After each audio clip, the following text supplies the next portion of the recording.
Derdi şeriftin dertni soram, bana okşaş giriptim.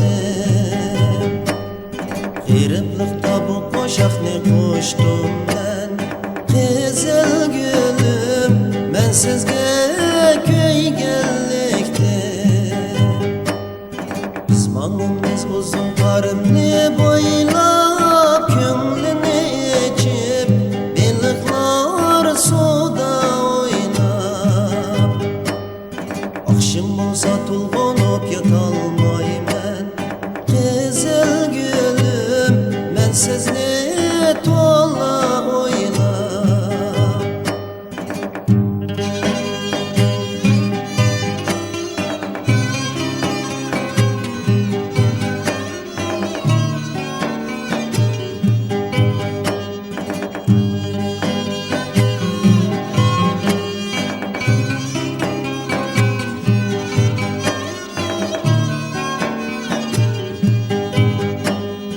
Kızıl gülüm karçuğunun balası, kanda kılay ey gözümün karası.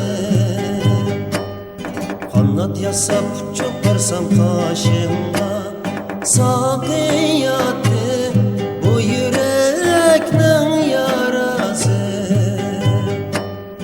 Kızıl gülüm derdini tatkan yerim, öz derdimni koşakka katkan yerim. Şu dağlarda gecesi uykum gelmey, yar ikilerde tolğunup yatkan yerim.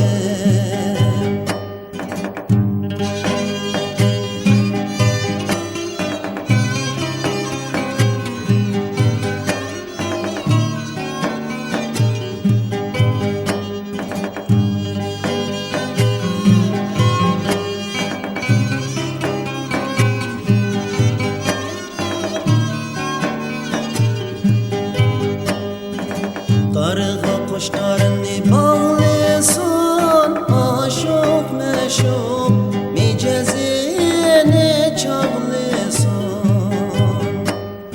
Burun ötken tayır bilen zöhradek, ayrılganda matem tutup yığlısın. İriğimda illam bulup akayma, alma bulup yançoğunga patayma.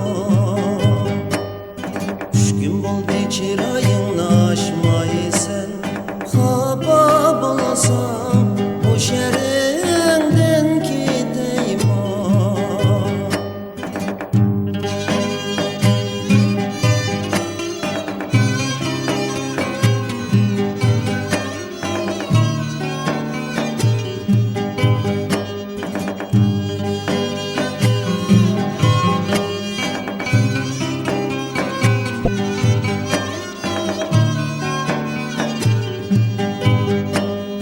Kızıl gülüm kan koca kürivalay, karap karap üstünge toyivalay. Ketkinimde yolluğum şu bulusun dep, levleringe kan gece süyivalay. Camalımni tullanayga okşattım, koşuğumni şu yerde toxtattım. Mısraları dettin direk biridu, renklerini, ahları